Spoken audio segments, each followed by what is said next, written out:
And hopefully the hotel internet will hold together for me.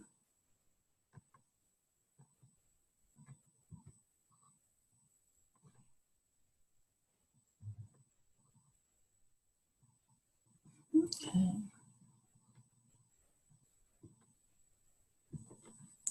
So today we're going to be talking about landscape design, and I'm going to preface this with, I am not a landscape designer. In fact, it's a little hard for me to visually see the things that landscape designers are even looking for. I tend to be pretty plant-centric, where I just like all the pretty plants, and I don't care if they match or if the blooms are the right texture or form. So this was a little bit difficult for me to put together. I usually have Susan Bell teach this. She's our Ada County Master Gardener, but she is not one with technology. So using Zoom, I couldn't talk her into coming on it and doing it completely through Zoom. So she just earned a certificate today at the conference for 35 years of service to the university. So if you've got a way that works, you might as well stick with it. So I'm not going to give her too hard of a time. So now that we hit 5:30, I think we've got most everyone here. I'm just going to go ahead and get going here.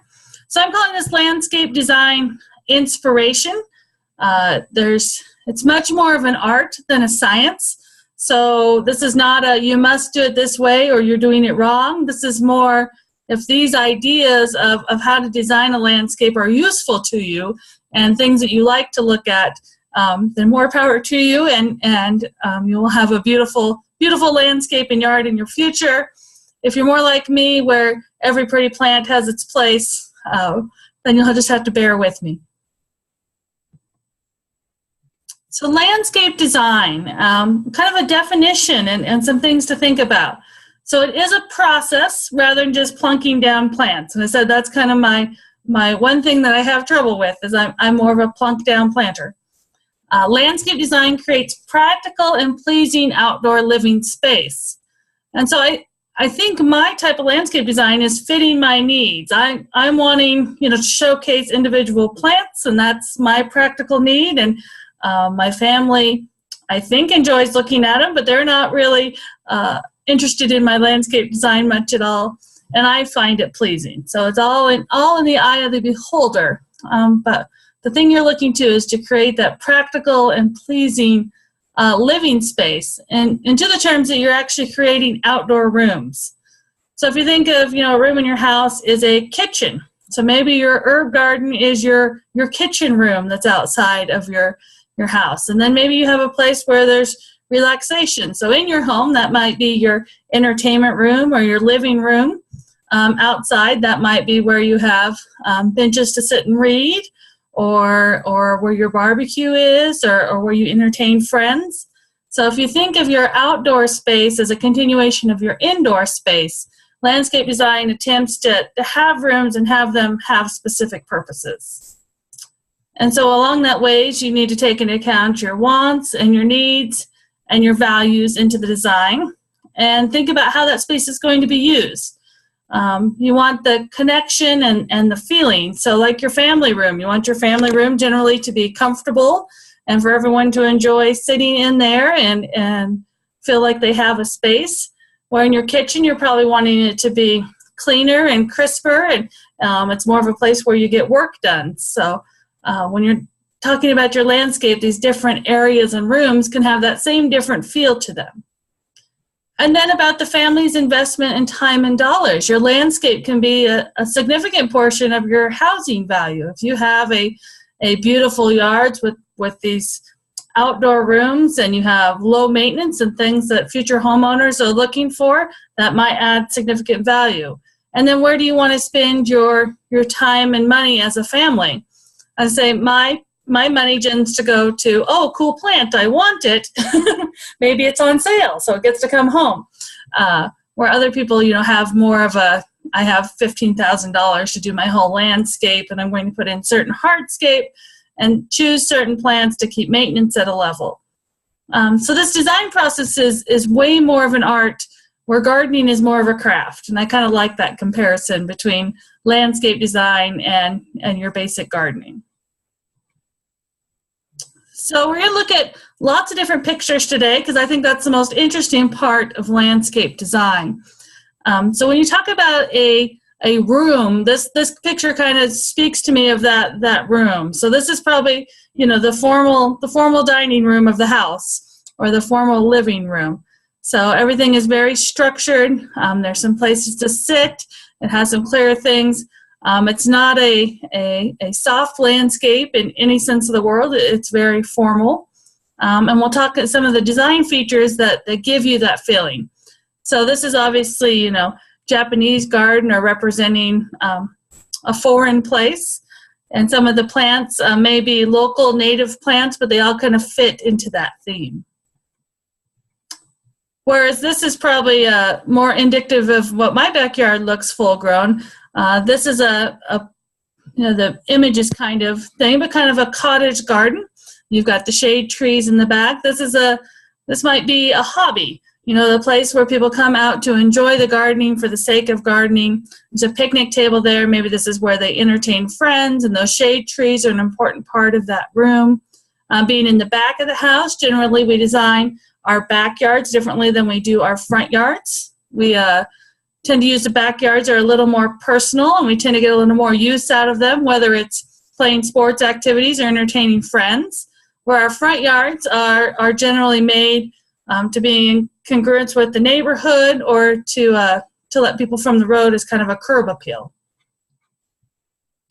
And then here's your kind of what I call the standard American front lawn. This one might actually be a little more creative than we usually see for the front lawn. So this is obviously for curb appeal to make the house look attractive. Centers around low maintenance where you have curbing and mulch. Plant choice, usually when you see a landscape like this, people don't even know the names of the trees and the plants. They're looking for the texture and the size and the low maintenance plantings that go into their yard.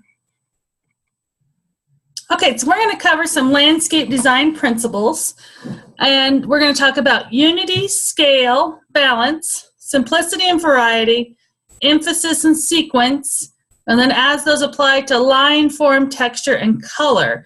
So if you look at a basic landscape architecture 101 course, this is usually one of the first units, is to be able to name some of these design features and see like this is a good design and this is a bad design, to get an idea what we're looking for in a landscape. So the first design feature is unity. So this is things that are organized into orderly groups and emphasis. So I thought all three of these pictures kind of show a good unity. So the top picture, probably more of a you know, English garden, Japanese garden design. You have the similar rocks throughout. They're about the same size, the same texture. You have the railroad ties bricking that are spaced nicely apart. You have a difference between the gravel in the path versus the mulch in the landscape, but they're using the same gravel throughout and the same mulch throughout those beds. And then if you look at the plants that are actually planted there, you have, you know, you can pick out, there's a couple gold plants and there's a couple kind of silver colored plants. And so you just don't have one plant of each kind. You can see a plant on the left-hand side that probably has a mirror on the right-hand side. So the bottom pictures show a little bit more of these unity, where the plants actually match up identically on side to side, and that you repeated your use of that plant over and over again in the landscape, or at least a plant of that similar color over and over again. And so all these features kind of go together. So you can't talk about unity without talking about shape and color and line and texture, and those are all separate things we're going to look at for. But the unity is just having this landscape look like it belongs together. So if you had a Japanese garden kind of pergola, and then you had this cottage garden broken down kind of wheelbarrow, you know, that would not create unity in the garden. You want a design theme that all kind of fits together. So one really important thing in the landscape is scale. So absolute scale is comparing the value of the landscape elements to a fixed structure, which is generally your house.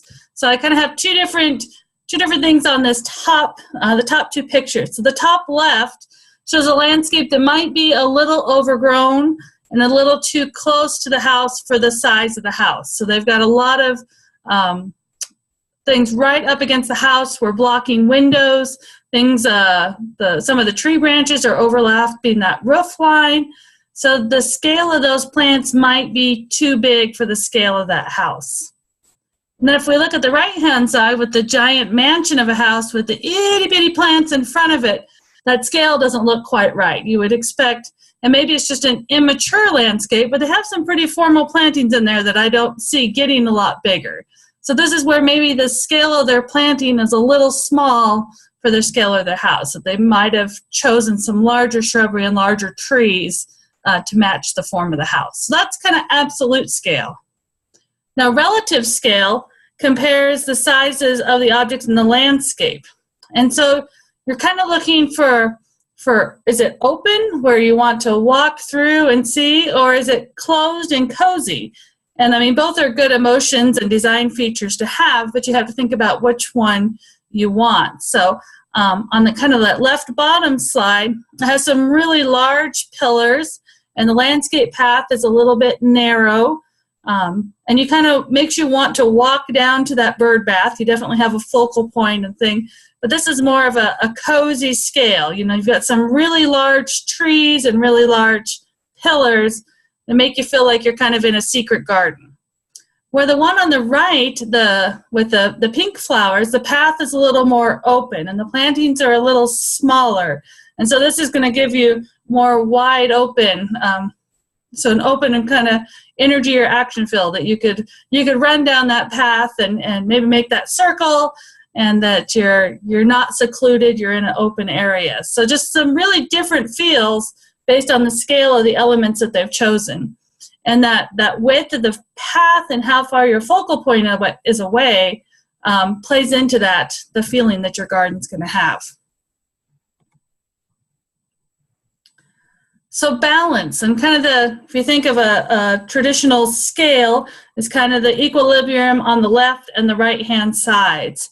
And this is where you can kind of draw a line between this is a pretty formal garden versus informal, as almost all formal gardens have a lot of balance. So symmetrical lines, the left-hand side looks like the right-hand side. Where your informal gardens are not going to be as balanced. They're going to be heavier on one side and lighter on the other. So the top two pictures show maybe extreme forms of balance where the trees are pruned and the shrubbery is identical sizes. You got a very geometric kind of knot garden design in the one. Those show a lot of balance. And they're very formal gardens. And the challenge with formal gardens is, you know, plants kind of do what they want to do. And in a formal garden, you have to make them balance, make them match. Where in your informal garden, kind of looking at the two pictures on the bottom, each plant kind of has its own space. And there is some repetition of colors and textures and elements, but they're not really paying attention to the left side has to look exactly like the right-hand side.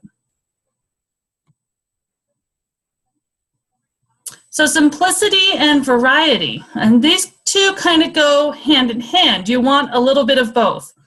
So simplicity is a degree of repetition rather than constant change. So my garden would have no simplicity because I tend not to repeat plants. I tend to have one-offs of many different plants. So I have a ton of variety, but none of the simplicity. And variety is that diversity and contrast in form, texture, and color. It prevents things from being monotonous. So if you have just a gigantic lavender field, you have no variety and a lot of simplicity. So, and you kind of want to balance those two when you're designing an attractive landscape. So if we look at this purple one on top, we have simplicity where there's probably only maybe 6, 7 different plant types that are being used, and they're being used in repetition. So we've got, you know, the lavenders. It looks like we have some rose bushes in the back.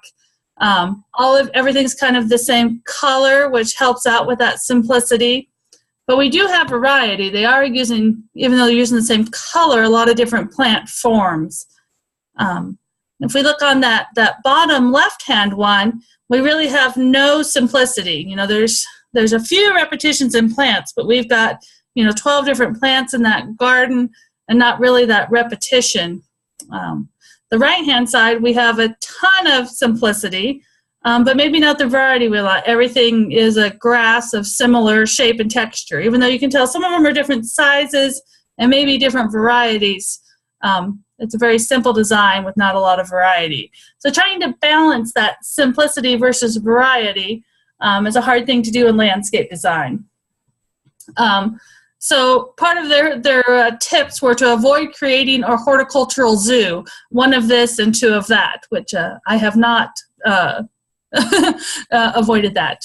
And zipper plantings, as they're saying, you're alternating colors where you have a red plant, a white plant, a red plant, a white plant. So that lacks simplicity and variety because you have the same two plants, you're using them over and over again. So you don't have the variety, but you also don't have the simplicity. So that bottom picture has, the red and white alternating. And anytime I've tried to do a planting like that, like half of the white ones have died, and so then it screws up the pattern. And so I tend not to do what they call zipper plantings, just because I can't count on my plants to be that consistent. So I think, if you look at Walt Disneyland or some of the designs and landscape forms they do some of the zipper plantings where they purposely alternate colors and do some of that fun stuff. But they also have a whole crew that comes and pops out a flower that dies and pops another flower in. Most of us don't have that help. So emphasis, and I think this is one of the most important design features, is to have a focal point, someplace where your eye is initially drawn, and then it looks at the rest of the thing. It kind of ties everything together. So this top picture, they have a gigantic urn, and they've actually got that placed where from a distance it looks like that tree is planted in the urn, but the tree is actually in the garden behind it. I thought that was kind of interesting. When I first looked at it, I'm like, that's a giant tree for that urn, but it's not actually planted in there. Maybe it's just my lack of depth perception that causes that illusion. So that tree in the background is kind of a focal point, but definitely that urn in the front. And then everything is balanced around that focal point. So even in an informal garden, you can have a focal point. So that bottom left-hand picture has their wood trellis, but that's definitely the first thing you look at when you see that picture. And then your eye goes down to the path and then looks at the flowers along the side. On this right bottom thing, they actually trim that shrub. To me, it looks like some sort of little monster character that you would see in a cartoon with the little buzz cuts through it. But they wanted that shrub to be a focal point, so they did a little additional trimming on it to make it very unique. And even though the espalier trees in the back that are forming the hedge are really unique, but your eye definitely goes to that monster little plant there in the first part. And I think focal point is one thing that I would like to work on, because it really does draw your eye into the garden and give you something to look at or to walk towards. I kind of like that feature. So lines, and I think our traditional landscapes tended to be squares. When we go to manage land, a square just makes a lot of sense. Your lawnmower, can mow in squares. And then I want to say probably the mid-90s, we started to see more and more curves to the point that everything now was a curve. And so these lines in your landscape kind of lead your eye through the landscape and give you a design. So that top one, your eye definitely follows along that flagstone little wall that they have there. And then they've mirrored that same line with the flowers. And it just creates a nice flowing pattern where it might not be as attractive to look at if that was a straight wall. It might be a little more severe or a little bit too designed, where we kind of like that curve. Now we look in this bottom one, they've actually used quite a few different materials in that path. It starts out as gravel and it looks like it has flagstone and brick, but your eye definitely follows along that S that is part of the curve. So you need to think about when you're looking at your landscape or when you're going to put in paths or put in plantings, is there a way you can create that curvy line? And I know a lot of people, when you're attempting to create these beds, if you just take out your garden hose and lay it in a nice line, that can help you get that nice curve when you go to dig and put in your pavers or your plantings. I made the mistake of making one a little too curvy, so you can actually, and then it was kind of difficult to mow and maintain. So there's definitely a sweet point there that you don't want to get too many curves in your landscape, that it's kind of distracting and also difficult to maintain. We're getting a little bit of noise here. Let's see if I can make sure I got everybody muted. There we go. Okay, so form. Now we're getting to look at kind of the characteristics of individual plants. And so there's a couple shapes that plants tend to come in, and we tend to put them in these broad categories. And you'll see that landscape companies have actually kind of fed into this. And so, you used to get just a standard maple tree, but now you can get a columnar maple tree that maybe fits that form that you want for a specific space in your garden. So there's horizontal and spreading forms, and this makes you look kind of laterally and gives a sense of more space. They are usually pretty comfortable, casual things to put in the landscape, because your eye kind of naturally wants to look along a horizontal line. Rounded forms, especially if you're doing a lot of pruning, are probably the most common in plant materials. I have to say that the standard American front yard landscape probably has too many of the rounded forms. It seems like if you go through a new subdivision, you have the green little rounded bush and the red little rounded bush and a yellow rounded bush, and then they just do that down the line, And I don't always bother me is that no one specifically picked out that plant for its flowers or for its other features. It's like, oh, it's just a round little ball, and when you look at it, that's all you think of, these round little balls that are stuck in the landscape. Where if they varied and maybe used some different forms, it would be more interesting to look at. Vase-shaped trees define a comfortable people space beneath their canopy, so these work really well as shade trees. And these are ones that just have, usually a central trunk and then branch out above, 6-7 feet tall so that you're able to walk under them. Weeping forms kind of lead your eye back to the ground and connect a landscape, so your weeping willows. And then your pyramid forms tend to draw the eyes upward. So this would be your blue spruces, things that really hold that pyramid form. And they're saying to use those sparingly in the landscape. I don't know, I always like them. I don't have a problem with those. And I got a button clicked, I didn't mean to. There we go. Texture. So texture is another fun thing to think about for plants. And a lot of plants are grown just for their foliage to have that texture. I think most of us flower gardeners tend to think about what the flower is going to look like. But with a lot of our perennial plants, you've got that flower for maybe 2 weeks, and the rest of the year you're looking at the texture of the leaves. So when you're looking really close, the texture comes from the size and shape of the leaves and how big each individual twig is. And then at a distance, there's a little bit different texture, how much light comes through and how much shadow does it cast. So this picture shows a lot of different textures. So we have this furry little grass in the front, and then you have the spiky texture of the, what are those called? It won't come to me. Those little yellow and red plants. I think their scientific name, Kniphofia. Yeah, it'll come to me. And then in the background there you have some burgundy colored plants. You have one with really large leaves, and then the tree kind of off to the left has really smaller leaves. So I'd say there's probably no unity in this picture, and we were using a lot of different forms. But for texture, it's really interesting to look like because every plant has a different texture. Makes it kind of fun. But I don't know, something about me thinks it doesn't really match. That I want that texture to repeat or to see it in different forms.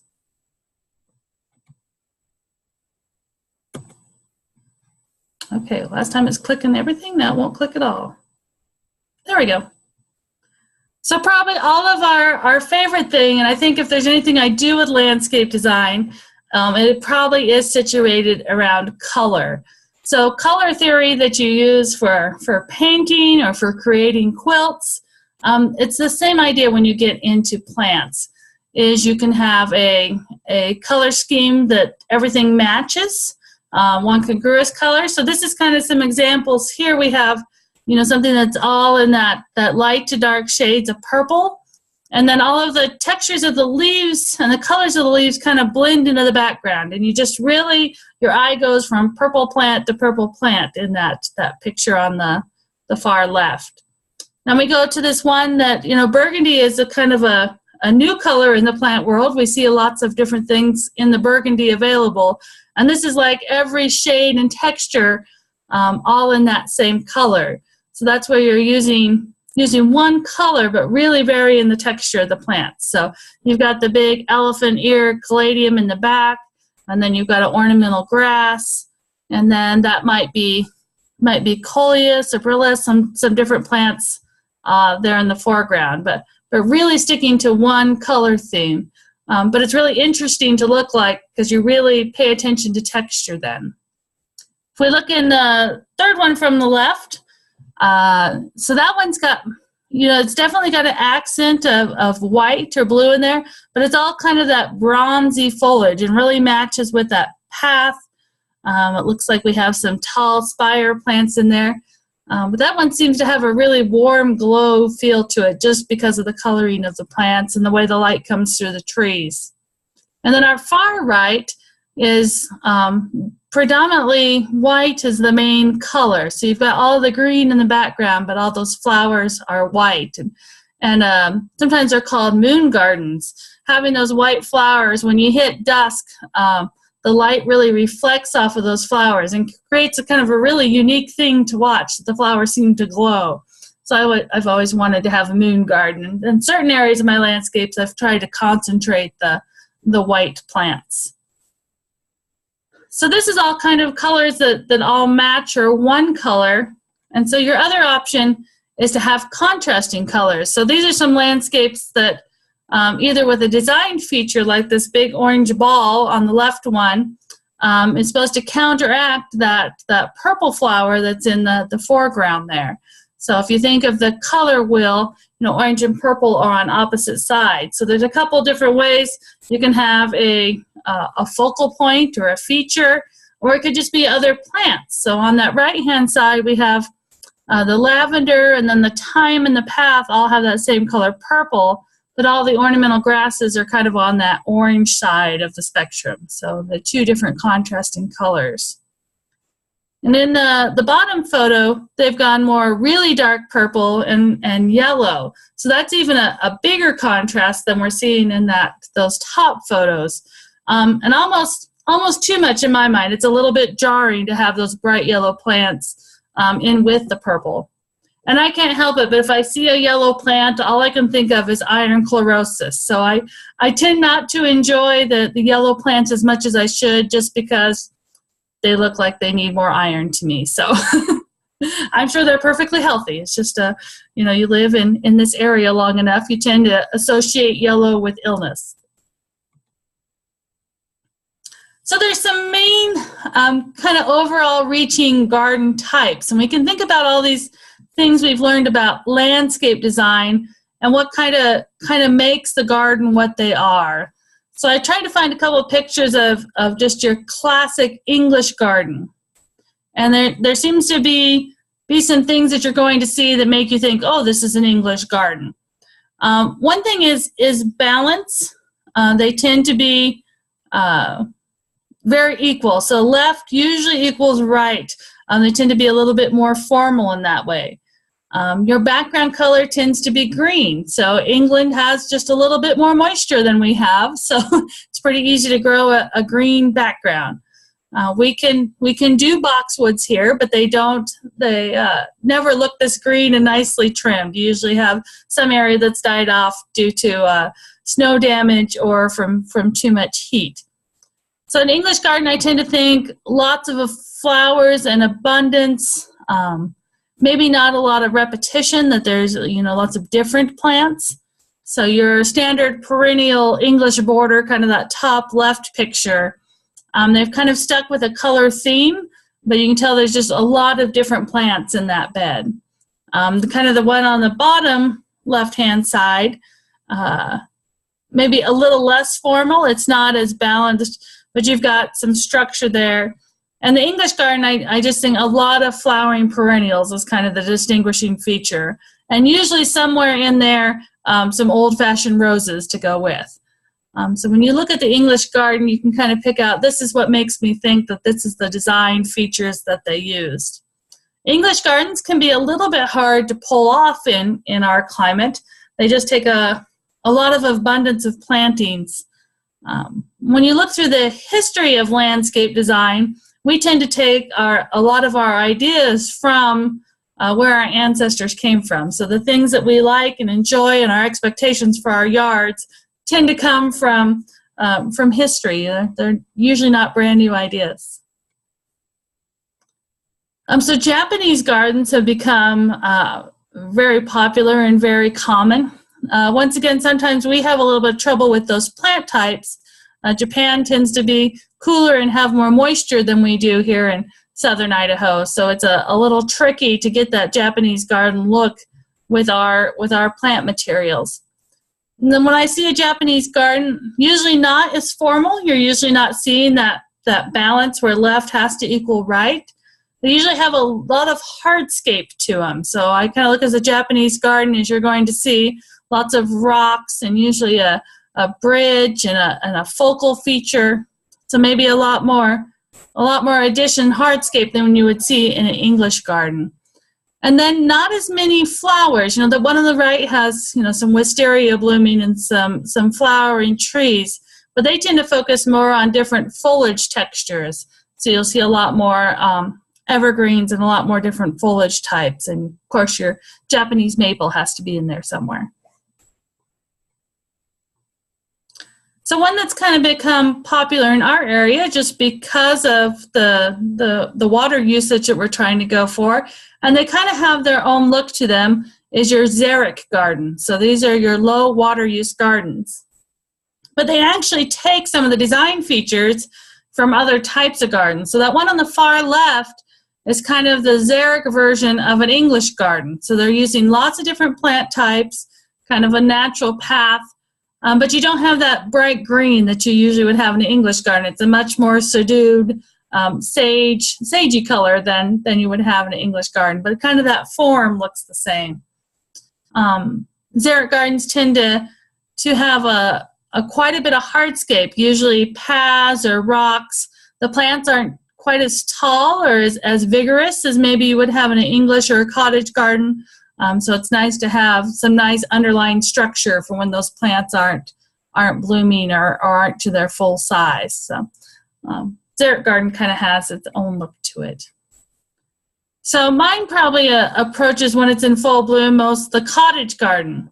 So this would be the little garden you grew around your house, informal. So this is not what's around mansions. It's around what was around everyone's little home in the English countryside. You'll tend to see lots of different flower types and usually not too much care for a color scheme, and not afraid to use bright or bold colors in there. So, the blue fence and the purple cottage kind of leads to that cottage garden feel to it. And I think it's always interesting. You can stand and look at landscape pictures with a whole class, and some people are really drawn to the cottage garden, and the person next to them will say, "That is the biggest mess I've ever seen. How can you tell the weeds from the flowers? And, how do you can't even see the path anymore." And so I think it's just everyone has a different aesthetic eye for what they like. So I obviously am okay with chaos, which is good, because having the 3 boys on the dairy farm, I couldn't have anything formal if I wanted. So the chaos appeals to me. So one thing that's kind of sad is I think our standard American landscape has a lot to work on when it comes to landscape design. So we tend to focus a lot on just green open spaces in our yards, and that that makes us have a little bit trouble with scale. We try to put our plantings right up next to our foundation, which sometimes is not the easiest place to grow a plant. And a lot of times those plants will become overgrown. So, it looks okay, maybe a little small when you have a new development, and then you'll go into an older neighborhood, and then you can't see the houses because the trees have gotten so big and the juniper shrubs have taken over the whole foundation planting. And we tend to only want to plant right up next to the house and leave the rest bare, where it'd be a lot more interesting landscape, if there was plants starting at the road and, a path or a line for the eye to follow would be more interesting. So the American front yard, in most cases, especially in new developments, really could use a little bit of landscape design and a little bit of help. And I think the challenge is a lot of people don't know what their plants are, and they're not really interested in their plants for, their flowers or their form. You've just put in little green bushes or yellow bushes or red bushes and called it good. So we get a lot of questions, people coming in, especially if they've moved into a home where there was a type of landscape. And it seems like every time everyone wants to change it, everyone has a different idea that what looks good. And it's hard for me to go out to one where there obviously was a gardener living there before, and then the new person is not a gardener. So they're like, I want to know what all these shrubs are, and I want like 3 types of shrub, and I want the rest out of here. It's too much complication. I don't know how to deal with them. And so it's always hard to advise them of what to keep and what to let go. But on the other hand, I've also seen where someone has kind of planted indiscriminately, maybe closer to my design, where the management and maintenance and to make that garden room work for you is going to be really, really hard. There's going to be weed control issues. There's no borders between the lawn and the planting bed. There's one of every kind of plant and different water uses in there, and they're plants that, one is taking over the other little ones. And so I feel for people coming into a already built landscape and, either trying to add or change to what was there or fix problems, because everyone has a different idea what looks good. So it seems like they've always got to change. So that's the end of my slideshow. That actually went much faster than I thought of. I wish all of our landscapes were up and going so that, we could share pictures of what our landscapes in full bloom look like. But yeah, just some thoughts about how to do the design. Oh, Diane has a comment. I just saw your chat, Diane. University of Wyoming has a nice kit to get you started on your home landscape. It's called Homescaping. She says it might be out of print because you can't find it on their website. But yeah, that seems like once you get a good resource, it goes away. Yeah, so the date on it is 2004. And I have a couple of copies of it, but I couldn't find it on their publication site at all. I think it used to come in a whole kit. So there was like little templates and some graph paper and some like vellum that came with it. A really nice kit for like $5 or $7, but I couldn't find it on there. I did find some on Amazon, just the book for like $3. But I was wondering, if they're not printing it anymore, is it okay for me to like put it in a PDF format and share it with the Master Gardeners? And usually if it originally came from Extension, we're kind of a share with all for educational purposes. So that would probably be fine to. Okay, because I know a lot of my Master Gardeners wanted the copies of this, so I'm going to scan it in as a PDF and then I'll send it up to you too. So we can share it around. It's really good. It just has really basic step-by-step how to just do a basic landscape. Like you said, I mean, like this is kind of the science part of it and the nuts and bolts part of it. You have to add the creative, artistic part of it.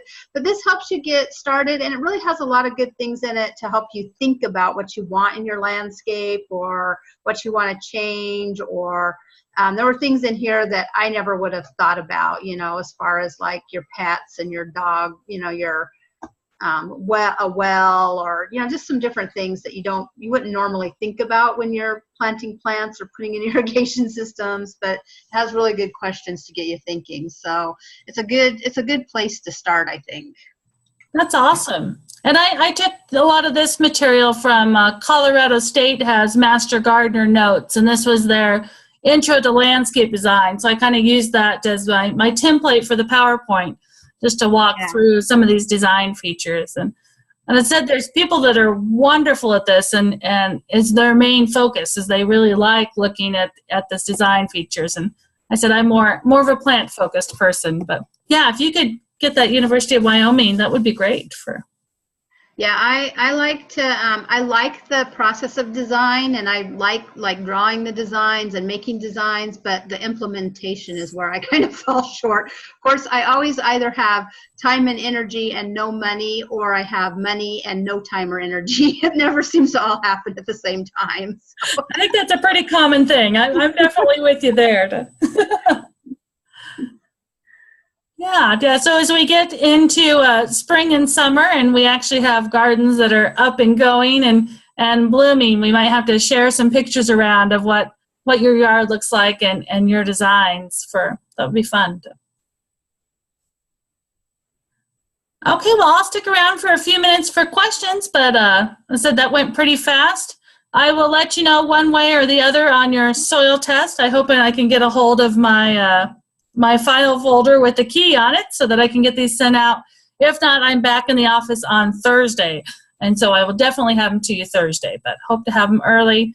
And Rick, I know you're waiting, so I'm just going to send you 1 through 10, and hopefully you can remember what numbers are yours. Okay, well, have a good evening. I'm still working on next week. I will be in Washington, D.C., and because of the time change difference there, I'm right in the middle of a meeting when this would need to happen, because that would, be 2:30, 3:30 in the afternoon instead of 5:30 in the afternoon.